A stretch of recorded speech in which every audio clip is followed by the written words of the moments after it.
Assalamualaikum warahmatullahi wabarakatuh. Selamat datang teman-teman di Praktikum Dasar-Dasar Pemrograman Sistem Informasi tahun 2021.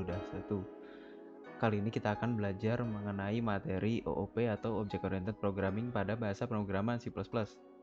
Sesuai dengan modul, yang akan kita bahas adalah mengenai pengenalan objek dan kelas.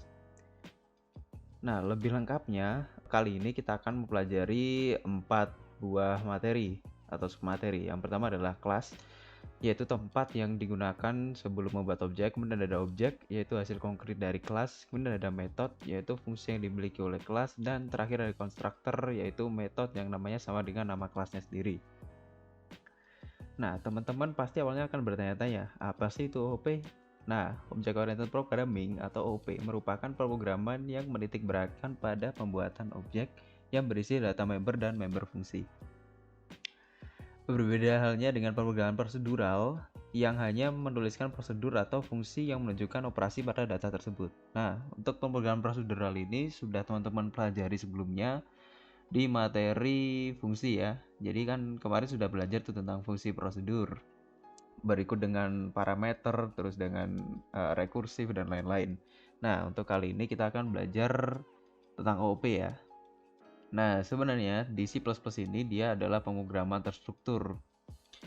Jadi untuk C++ sendiri OOP yang akan kita gunakan adalah kita hanya tetap menggunakan satu file, namun di dalam satu file itu dia mencakup beberapa buah kelas begitu. Objek dengan kelas pada OOP. Bayangkan sebuah benda, kita akan menyebutnya objek. Nah, objek apapun tentunya akan memiliki penyusun dan rancangan yang mempunyai ada kan? Dalam hal ini, kelas adalah rancangan atau blueprint dari objek tersebut. Nah, bisa kita analogikan kelas ini adalah sebagai loyang atau cetakan kue dan objek merupakan kue hasil cetakan loyang tersebut. Nah, bisa diartikan satu buah kelas kita bisa membuat banyak objek seperti halnya dengan analogi tadi, satu loyang bisa kita gunakan untuk membuat banyak kue seperti itu. Kita masuk ke materi pertama yaitu kelas. Pengertian kelas. Kelas merupakan template yang digunakan sebelum membuat objek. Di dalam kelas terdiri dari konstruktor, atribut, dan juga metode. Dalam pembuatan atribut dalam kelas dibutuhkan adanya modifier untuk mengatur sifat yang dimiliki oleh setiap atribut. Nah, modifier yang biasa digunakan yaitu modifier access yang terdiri dari public, private, dan protected. Nah, modifier access ini dia seperti perintah yang digunakan untuk merestrict atau membatasi hak akses pada sebuah anggota kelas. Nah, jika teman-teman sebelumnya belajar tentang deklarasi variabel kan ada scope-nya global dan scope lokal. Nah, untuk modifier access itu konsepnya hampir mirip seperti itu. Nah, untuk lebih jelasnya di sini sudah ada 3 buah modifier access yang biasa digunakan. Yang pertama ada public, yaitu aksesnya anggota kelas dapat diakses dari luar kelas. Yang kedua ada private, yaitu anggota kelas hanya dapat diakses di kelas tersebut dan tidak dapat diakses ataupun dilihat dari luar kelas. Dan terakhir ada protected, yaitu anggota kelas tidak dapat diakses dari luar kelas, namun dapat diakses dengan kelas yang diwarisi atau inherited. Nah, untuk protected sendiri, kemungkinan kita akan jarang menggunakan. Untuk kali ini mungkin kita lebih memfokuskan ke public dan private, karena protected ini akan lebih sering digunakan jika kita sudah masuk ke penggunaan inheritance atau konsep pewarisan sifat ya. Nah, untuk inheritance sendiri bisa teman-teman pelajari sendiri, dan dan kembali lagi untuk public dan private, hal yang paling mendasar yang membedakannya adalah jika public dia bisa diakses dari luar kelas. Artinya kan kalau scope itu dia bersifatnya global kan, bisa diakses dari mana saja. Nah, sedangkan private dia akan menjadi scope lokal karena dia tidak dapat diakses dari luar kelas dan hanya dapat diakses ataupun dilihat oleh kelas tersebut sendiri gitu. Kemudian kita masuk ke statement kelas pada C++. Nah, berikut adalah statement dasarnya yaitu kelas, nama kelas, kemudian modifier. Untuk modifiernya ini boleh pakai kurung siku, boleh tidak, itu opsional. Kemudian kelas body. Nah, kelas body ini isinya adalah source code yang ada pada kelas tersebut. Bisa terdiri dari konstruktor, atribut, dan metode. Untuk modifier sendiri seperti tadi bisa public, private, maupun protected begitu. Nah, untuk lebih jelasnya bisa kita langsung praktekkan saja kalau saya menggunakan dev C++, teman-teman yang menggunakan Gini bisa menyesuaikan ya. Jangan lupa include dulu iostream dan string, dan jangan lupa using namespace std, dan jangan lupa kita bikin integer main dulu. Nah, integer main ini sebenarnya dia juga sebuah kelas, namun dia bertindak sebagai kelas utama. Nah, kelas utama artinya dia adalah kelas yang dijalankan saat program di run begitu. Jadi kalau kita membuat kelas, misalnya kita akan membuat kelas seperti ini, kelas mahasiswa. Nah, kelas mahasiswa ini tidak akan berjalan kecuali dia dipanggil di kelas main gitu. Nah, karena mainnya sudah ada, kita lanjut ke sini. Kita kasih kurung kurawal, jangan lupa. Kemudian kita tulis modifiernya. Kali ini kita bisa pakai public. Kemudian kita tulis atributnya atau variabel yang ada di dalam kelasnya. Biasanya mahasiswa itu yang pasti mempunyai nama. Kemudian dia memiliki name. Kenapa pakai string? Karena beberapa kampus dia diawali dengan 0, sedangkan integer tidak bisa pakai 0 ya. Dan dia ada juga pakai umur begitu. Atau IPK aja lah, IPK. Nah, untuk deklarasi kelas itu hanya seperti ini. Nah, untuk pemanggilannya itu menggunakan objek. Nah, untuk lebih jelasnya kita masuk ke materi kedua saja ya. Materi kedua yaitu objek. Objek terletak di dalam sebuah kelas. Sebuah kelas dapat digunakan untuk membuat banyak objek. Nah, seperti analogi kita tadi kan, seperti loyang dan kuenya. Jadi loyang adalah sebuah kelas dan objek adalah kue tersebut sendiri. Jadi satu loyang atau satu kelas bisa digunakan untuk membuat banyak kue atau banyak objek begitu. Dalam kata lain, objek adalah hasil cetak dari kelas atau hasil konkret dari kelas. Setiap objek dapat diperlakukan secara berbeda-beda oleh objek-objek lain yang menggunakannya. Dalam pembuatan objek pada kelas, tentukan nama kelas diikuti dengan nama objek. Dan untuk mengakses atribut kelas digunakan sintaks titik. Nah, berikut adalah statement objek yang paling sederhana, yaitu ini namanya instansiasi. Instansiasi adalah kita membuat objek dari kelas tersebut. Nah, jadi penulisannya itu kita tulis nama kelasnya, kemudian spasi nama objeknya. Nah, ini tuh sebenarnya seperti kita mendeklarasikan variabel ya, di mana nama kelas ini adalah tipe data dan nama objek ini adalah nama variabelnya begitu. Kemudian cara memanggil atribut dalam sebuah kelas tersebut, atau atribut ini kan tadi ini ya kan variabelnya kan. Itu pakai nama objek dot nama atribut sama dengan data. Nah, kalau sama dengan data ini berarti atribut ini pada objek ini dia diisi dengan data begitu. Nah, mungkin teman-teman masih bingung nih antara atribut dan metode. Nah, untuk itu akan kita bahas lebih lanjut. Untuk atribut merupakan sifat atau ciri yang dimiliki objek yang membantu kita membayangkan wujud dari objek tersebut. Nah, tadi kan sudah kita contohkan kan, di mana mahasiswa itu atributnya ada nama, NIM, dan juga IPK. Nah, dia bertindak sebagai sifat atau ciri dari objek tersebut kan. Kan pastinya setiap mahasiswa itu kemungkinan besar itu berbeda kan antara nama, NIM, dan IPK-nya. Nah, maka dari itu atribut ini dia bisa dikatakan bertindak sebagai identitas unik dari sebuah objek begitu. Nah, sebenarnya itu dia sama dengan variabel, ya fungsinya itu sama dengan menyimpan data ya. Jadi atribut itu seperti itu. Kemudian kita lanjut ke metode. Metode merupakan kata kerja yang dapat dilakukan oleh atau pada objek dan khas bagi objek tersebut. Nah, metode ini sebenarnya sama dengan fungsi, tapi dia itu kata kerja ya. Jadi hal-hal yang dilakukan oleh sebuah objek nih atau sebuah kelas. Nah, misalnya kan tadi mahasiswa. Nah, metodenya itu dapat berupa belajar, terus berbicara, kemudian berdiri, berlari, dan lain-lain gitu. Ya, hal-hal yang bisa dilakukan oleh mahasiswa. Itu maksudnya ke metode. Nah, untuk lebih jelasnya kita masuk ke contoh kasus. Sebagai contoh, dalam kehidupan nyata, mahasiswa merupakan sebuah kelas yang memiliki objek mahasiswa 1, mahasiswa 2, dan sebagainya. Dari tiap objek tersebut memiliki atribut berupa nama, NIM, jurusan, serta IPK. Adapun fungsi atau metode dari mahasiswa meliputi belajar, berjalan, berbicara, berlari, dan sebagainya. Nah, untuk lebih jelasnya cara untuk penggunaan objek atau kita mendeklarasikan objek, kita langsung saja kembali ke text editor pemrograman kita Pertama, cara memanggilnya itu kita menuliskan nama kelasnya dulu, kemudian kita tuliskan nama objeknya. Nah, saya tuliskan mahasiswa 1. Terus cara memanggil sebuah atribut itu pakai mahasiswa 1 dot apa nih yang dipanggil nama. Misalkan nama kita isi dengan Rifano ya. Kemudian kita juga bisa memanggil mahasiswa 1 juga, kemudian NIM sama dengan 180.084. Oh ya, jangan lupa ini tadi string, maka dia pakai tanda petik. Dan terakhir kita isikan IPK. Sini 3, karena IPK itu integer ya, jadi nggak perlu tanda petik seperti biasa. Nah, untuk mengecek apakah dia sudah tersimpan di objek tersebut, kita bisa langsung cek pakai cout aja. Jangan lupa kasih headline dan kita coutkan datanya. Berarti mahasiswa 1.nama. Nah, supaya cepat langsung kita ini aja ya, kita kopas aja. Oh, ini harus 2 nih. Nah, ini kita copy aja biar cepat.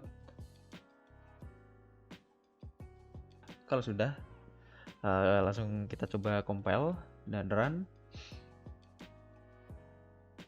Nah, ternyata dia berhasil. Nah, walaupun tampilnya kurang rapi ya, tapi objek ini berhasil menyimpan data yang telah kita masukkan di sini. Nah, sebenarnya data ini kan, kalau ini kan dibikin dinamis kan, yang ini juga bisa dibikin statis sebenarnya. Untuk instansiasinya tetap ya, taruh situ aja. Kita run. Nah, dia tetap ya, kalau statis itu ya dipanggil seperti ini. Kemudian kita shoutkan ya sesuai dengan data di situ. Nah, seperti yang saya bilang tadi, kalau kita bisa analogikan sebagai loyang dan gue, maka satu kelas ini bisa membuat lebih dari satu objek. Nah, kemudian kita coba saja, kita membuat mahasiswa 2. Nah, untuk menampilkannya, oh ya, ini jangan lupa dirubah ya, kan masih mahasiswa 1 nih, diubah jadi 2. Kita coba tampilkan mahasiswa 2. Langsung kita run. Nah, ternyata dia juga bisa tertampil. Jadi setiap data ini dia bisa tertampil di objek 1 yaitu mahasiswa 1 dan objek 2 yaitu mahasiswa 2 begitu. Selanjutnya kita akan belajar tentang metode dan fungsi. Kita kembali ke slide. Kita masuk ke materi ketiga yaitu metode. Metode merupakan fungsi yang dimiliki oleh kelas. Nah, untuk mengakses metode sama halnya dengan mengakses atribut dengan membuat objek kelas dan menggunakan sintaks titik. Terdapat 2 cara untuk mendefinisikan metode, yaitu yang pertama yaitu dengan cara inside class dan cara kedua yaitu outside class. Cara inside class yaitu pembuatan fungsi yang didefinisikan di dalam kelas. Nah, misalnya kan ini tadi ada kelas, nama kelas, ada modifier, terus void, langsung void nama metode body begitu. Metode body ini source code yang ada di dalam metode tersebut atau perintah yang ada pada metode tersebut atau fungsi tersebut gitu ya.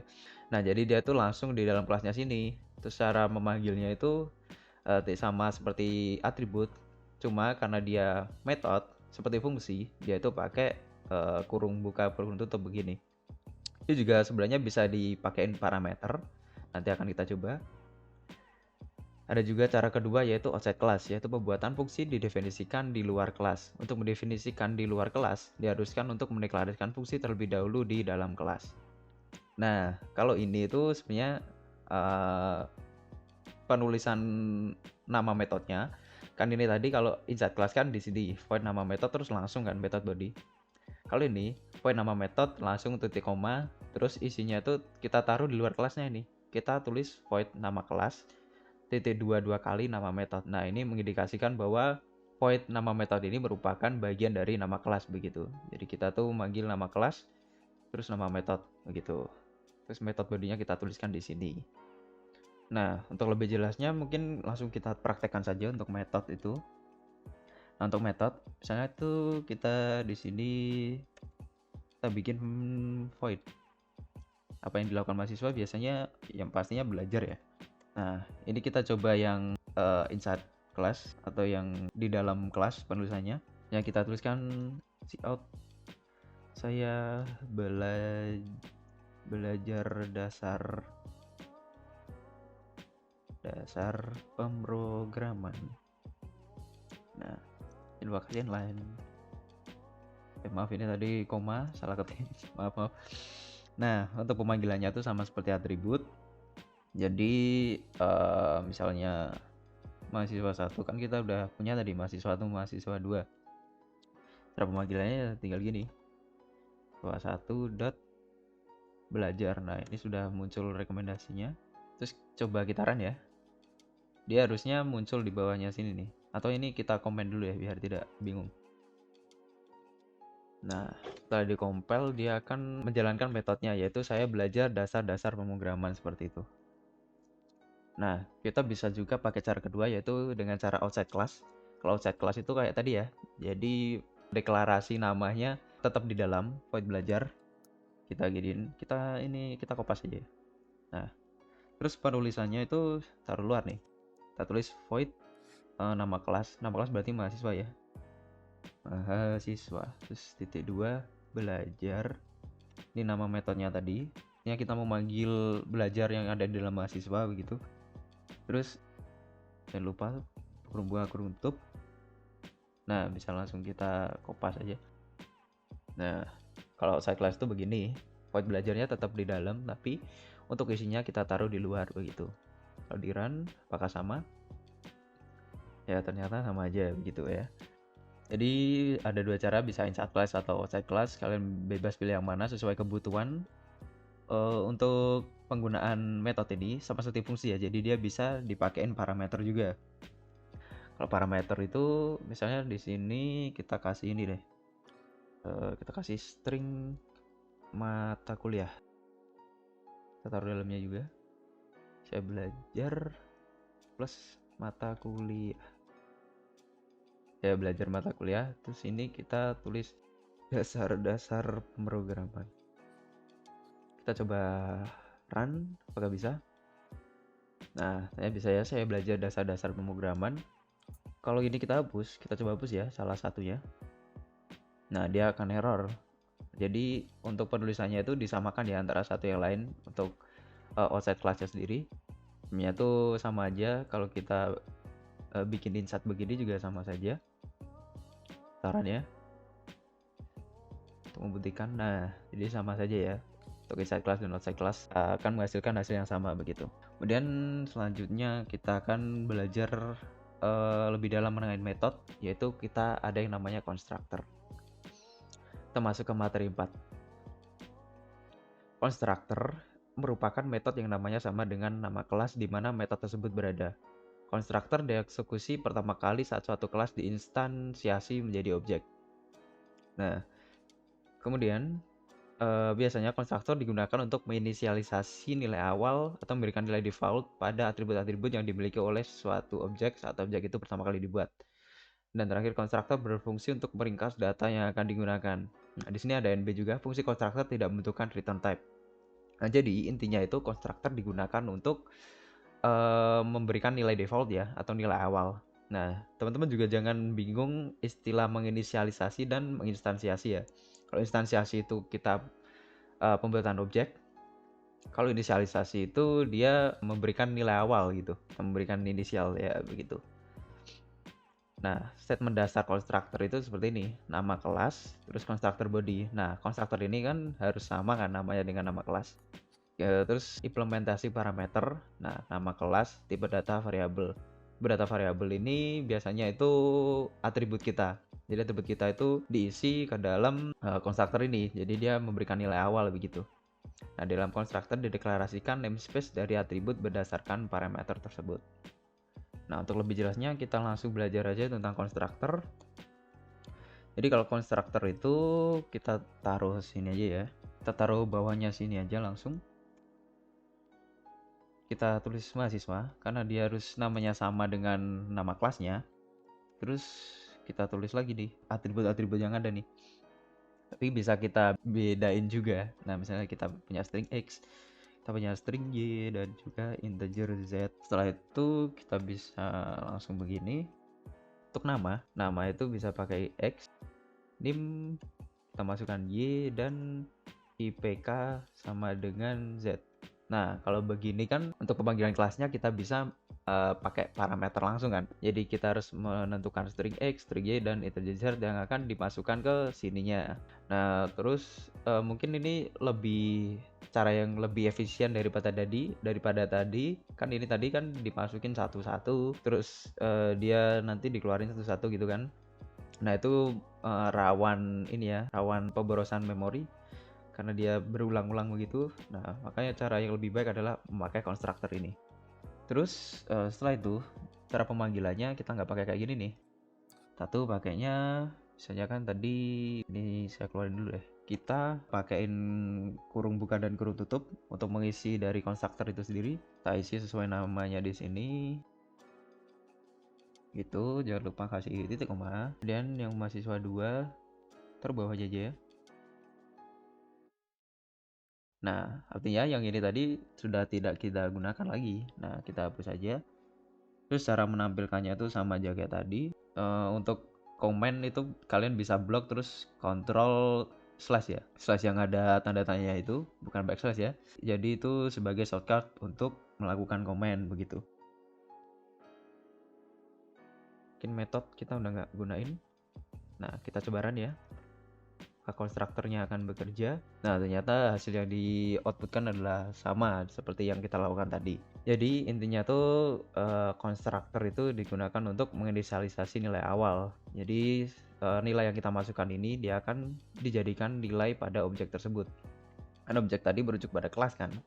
Nah, jadi tinggal begitu dan kita bisa menghemat memori lebih banyak. Seperti itu. Untuk itu kita kembali ke slide aja. Ya, slide kita telah berakhir. Terima kasih teman-teman atas perhatiannya. Jika ada pertanyaan, bisa langsung ditanyakan aja ke asisten laboratorium masing-masing. Selamat belajar dan sampai jumpa.